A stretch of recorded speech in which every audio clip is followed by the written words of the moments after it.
Verdades que dan vida, con el reverendo Lisandro Bojorquez. Una clara exposición de la palabra de Dios para el beneficio del conocimiento y madurez espiritual de quienes nos sintonizan.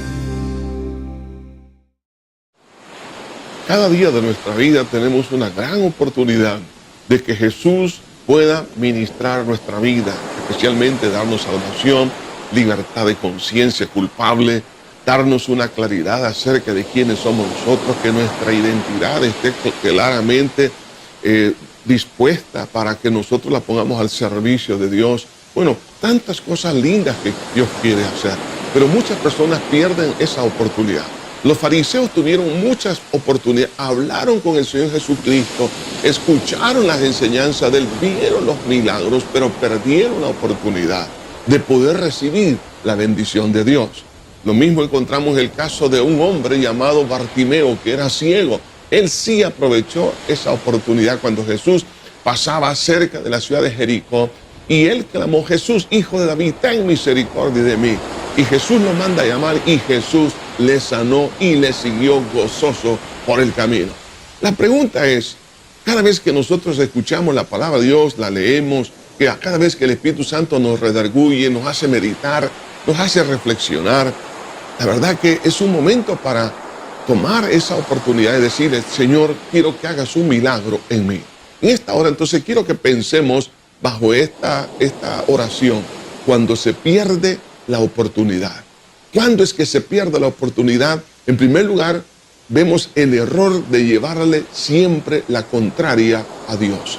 Los fariseos lo hicieron y Jesús, para demostrarles esto, en Mateo capítulo 21, versículo 33, el Señor habla y dice: oíd esta parábola. Hubo un hombre, padre de familia, el cual plantó una viña y la cercó de vallado, cavó en ella un lagar, edificó una torre y la arrendó a unos labradores y se fue lejos. Y cuando se acercó el tiempo de los frutos, envió a sus siervos a los labradores para que recibiesen sus frutos. Mas los labradores, tomando a los siervos, a uno golpearon, a otro mataron y a otro apedrearon. Envió de nuevo otros siervos, más que los primeros, e hicieron con ellos de la misma manera. Finalmente les envió a su hijo, diciendo: tendrán respeto a mi hijo. Mas los labradores, cuando vieron al hijo, dijeron entre sí: este es el heredero, venid, matémosle y apoderémonos de su heredad. Y tomándole, le echaron fuera de la viña y lo mataron. Y cuando venga pues el señor de la viña, ¿qué hará? Aquellos labradores le dijeron: a los malos destruirá sin misericordia y arrendará su viña a otros labradores que le paguen el fruto de su tiempo. Jesús les dijo: ¿nunca leíste en las Escrituras: la piedra que desecharon los edificadores ha venido a ser cabeza del ángulo? El Señor ha hecho esto y es cosa maravillosa a nuestros ojos. Por tanto digo que el reino de Dios será quitado de vosotros y será dado a gente que produzca los frutos de él. El que cayere sobre esta piedra será quebrantado, y sobre quien ella cayere le desmenuzará. Y oyendo sus parábolas, los príncipes, sacerdotes y fariseos entendieron que hablaba de ellos, pero al buscar cómo echarle mano, temían al pueblo, porque le tenían por profeta. Vemos aquí en esta parábola Jesús lo que le está haciendo con los fariseos: ayudarles a que ellos entiendan que han perdido una gran oportunidad. ¿Por qué razón se pierden estas oportunidades? En primer lugar, por querer ser los primeros. El primero en la vida tiene que ser Dios. Dios es el creador de todo, es el Señor de todo, el que sustenta todas las cosas. El problema nuestro, como lo de los fariseos, es querer ocupar un primer lugar, y por eso le llevaban la contraria a Jesús, representado con los labradores malvados, que en lugar de darle el fruto al Señor de la mies, ellos mataron a aquellos que iban a recoger ese fruto, y aún al hijo que le fue enviado. O sea, lo que Jesús le está diciendo es que ellos le llevan la contraria porque ellos, el ego, en otras palabras, quiere ocupar el primer lugar. Pero otra razón es por querer ocupar el evangelio como un trampolín para sus planes egoístas. Muchas personas hoy en día realmente no reciben la bendición de Dios porque quieren ocupar el evangelio, la asistencia a la iglesia, el servicio en la obra de Dios para lograr sus intereses egoístas, pero no por amor a Dios, como estaba sucediendo con ellos, pero también porque ellos aborrecían a Jesús por no tener el mismo espíritu. Hay personas que contradicen y van en contra de Dios porque el espíritu que mora en ellos no es el espíritu de Dios.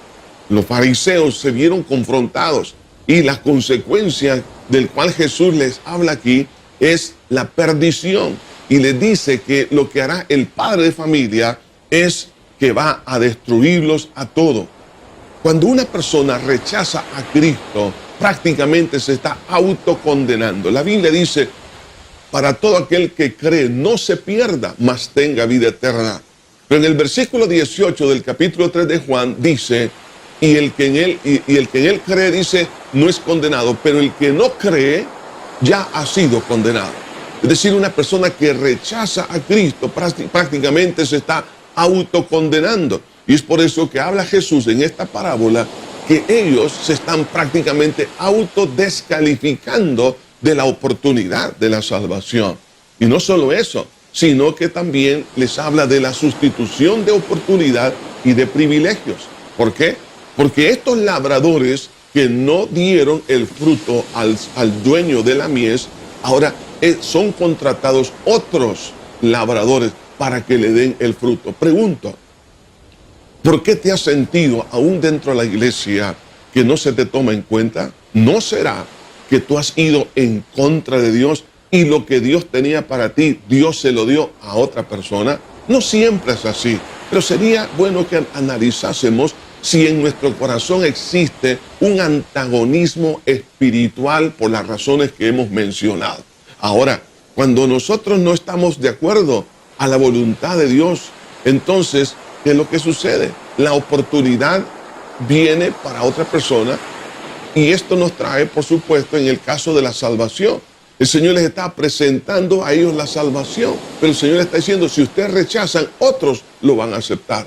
Si tú rechazas a Cristo, otro lo va a recibir. El servicio también. Si tú rechazas servir y dar el fruto para Dios, entonces otro lo va a tomar. ¿Cuál es la reacción de estas personas cuando se miran descalificadas?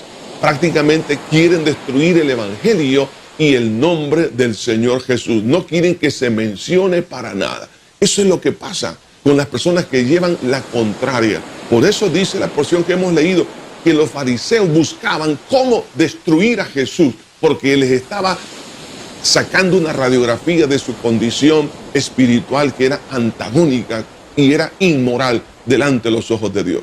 ¿Qué es lo que Jesús pide acá? Sencillamente en el versículo 33, el Señor está hablando acerca de la importancia de esa sabiduría a la cual el Señor nos está llamando, y es básicamente el poder aceptar la oferta del amor de Dios. Eso es lo que necesitamos hacer. En lugar de contradecir a Dios, más bien aceptemos cómo Dios nos invita a estar en su viña. ¿Cuál es la viña de Dios? La salvación en Cristo Jesús, el evangelio. Dios quiere resultados o frutos de carácter eterno. Cuando Dios nos salva, entonces ese fruto es para Dios, no es para nosotros, porque de Él viene la salvación y la vida también. Pero también Dios quiere que le aceptemos y que no le rechacemos. Pregunto, ¿has escuchado el evangelio? ¿Has leído la Biblia? ¿Alguien te ha hablado de Jesús? No seas como los fariseos de aquel entonces que perdieron la oportunidad. Más bien, sé como Bartimeo, que necesitaba un milagro y lo recibió. Por lo tanto, te invito en esta hora a que le entregues tu vida, tu corazón a Jesús. Di conmigo esta oración. Padre eterno que estás en los cielos, gracias por tu amor. Te pido, mi buen pastor, que me perdones todos mis pecados con los cuales te he ofendido. Límpiame con esa sangre que derramaste en la cruz. Creo que resucitaste para darme la justificación delante de ti. Te abro mi corazón y te recibo como mi único Salvador y Señor de mi vida. En el nombre de Jesús lo pido todo. Amén y amén. Que Dios te bendiga. Verdades que dan vida, con el reverendo Lisandro Bojorquez. Gracias por sintonizarnos. ¿Desea comunicarse con nosotros? Escríbanos info@ iglesiajosué.org.